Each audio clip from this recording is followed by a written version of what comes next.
हरियाणा में एक बार फिर कोरोना के साथ साथ हालात सामान्य होने जा रहे हैं। ऐसे में शुक्रवार से हरियाणा में 9वीं और 12वीं तक की कक्षाओं के लिए स्कूल खोल दिए गए हैं। हरियाणा के सरकारी स्कूलों के अध्यापकों की कमी एक पुरानी समस्या रही है। वहीं अम्बाला के 35 सरकारी स्कूल ऐसे हैं जहां पर प्रिंसिपल अपॉइंट नहीं है। ऐसे में उन स्कूलों की शिक्षा व्यवस्था पर असर पड़ना लाजमी है। ऐसी स्थिति में स्कूलों के स्टाफ को एक्स्ट्रा काम करना पड़ता है, जिससे बच्चों की पढ़ाई पर काफी असर पड़ता है। इस बारे में जब अम्बाला जिला शिक्षा अधिकारी से बात की गई तो उन्होंने बताया कि अभी 35 स्कूलों में स्थायी प्रिंसिपल पद खाली है। उन स्कूलों में सबसे वरिष्ठ अध्यापक को प्रिंसिपल का कार्यभार दिया हुआ है। अगर स्कूल हैं ऐसे हमारे पास, उनमें ऑलरेडी हमने एक व्यवस्था की हुई है। जो भी सीनियर मोस्ट वहाँ पे लेक्चरर है उसको उसका कार्यभार हमने दिया हुआ है और उसका कार्य वो कर रहे हैं। फिर भी विभाग की तरफ से हमारे प्रिंसिपल के केस मांग लिए हैं। जैसे ही प्रमोशन होगी उन सभी स्कूलों में प्रिंसिपल तुरंत हो जाएंगे। और ट्रांसफ़र ड्राइव भी हमारी होने वाली है अभी 16/8 से, उसके बाद भी प्रिंसिपल आएंगे। प्रमोशंस के केस मांग लिए गए हैं और डायरेक्टोरेट में यहाँ से भी भेज दिए गए हैं और पूरे हरियाणा से केस पहुँच चुके हैं और वो बहुत ही जल्दी काम होने वाला है और शायद अगस्त में हमें प्रिंसिपल मिल भी जाए। अम्बाला के जिन स्कूलों में प्रिंसिपल पद खाली पड़े हुए हैं, उनमें से कुछ स्कूलों के दूसरे सरकारी स्कूलों के प्रिंसिपल को एडिशनल चार्ज दिया हुआ है। शहर के प्रेम नगर स्थित सरकारी स्कूल के प्रिंसिपल रामचंद्र के पास कांवला सरकारी स्कूल का भी एडिशनल चार्ज है। रामचंद्र ने बताया कि कांवला सरकारी स्कूल में प्रिंसिपल का पद काफी समय से खाली है, जिसके कारण वहाँ की जिम्मेदारी भी उनके पास ही है। दोनों स्कूलों की व्यवस्था देखने में उन्हें काफी दिक्कतों का सामना करना पड़ता है। मेरे पास दोनों स्कूल हैं जहाँ बैठे हो।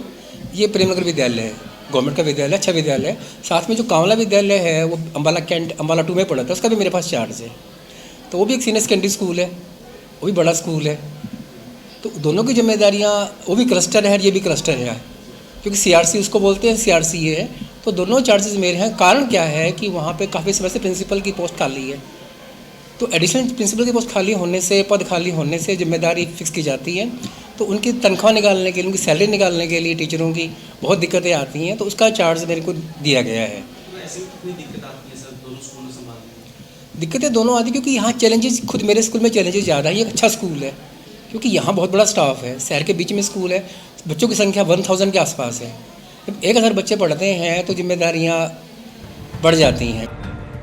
इन सब को लेकर फिर हमारी टीम ने शहर के कई ऐसे सरकारी स्कूलों का दौरा किया जहां स्थायी प्रिंसिपल पॉइंट नहीं है। अम्बाला का एक ऐसा स्कूल भी है जहां प्रिंसिपल, क्लर्क, स्वीपर, चौकीदार, यहां तक कि चपरासी तक नहीं है। तो ऐसे में स्कूल की शिक्षा प्रणाली और व्यवस्था पर असर पड़ना लाजमी है। स्कूल की ही एक अध्यापक ने बताया कि ना तो स्कूल में प्रिंसिपल है और न ही चपरासी है। ऐसे में उन्हें साफ सफाई खुद के खर्च से करवानी पड़ती है।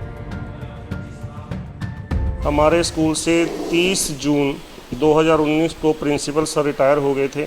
उसके बाद वो पोस्ट वैकेंट है।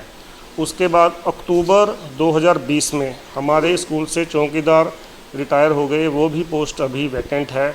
और लेटेस्ट 30 अप्रैल 2021 को PNB स्कूल से रिटायर हो चुका है, वो पोस्ट भी वैकेंट है। और अक्टूबर 2020 से क्लर्क की पोस्ट भी जो है इस स्कूल में वैकेंट है और स्वीपर भी नहीं है।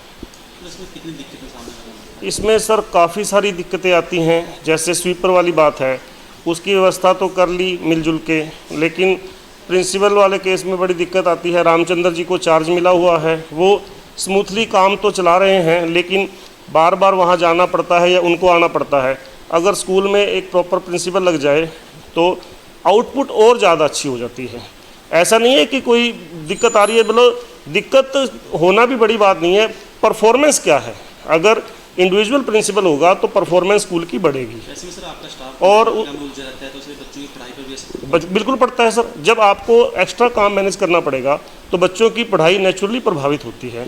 और जैसे चौकीदार है, अब चौकीदार की बहुत समस्या है। रात को कोई सोता नहीं, स्कूल खाली है। पीछे प्राइमरी से एक मोटर चोरी हो गई, उसकी शिकायत सेक्टर 9 में दी हुई है थाना में। तो हर टाइम डर लगा रहता है। डिपार्टमेंट को भी बताया गया इस बारे में? डिपार्टमेंट को sir time to time demand करते रहते हैं, लेकिन जिला स्तर पर ना तो अपॉइंटमेंट की कोई अथॉरिटी है और ना ही ट्रांसफ़र ड्राइव चला है।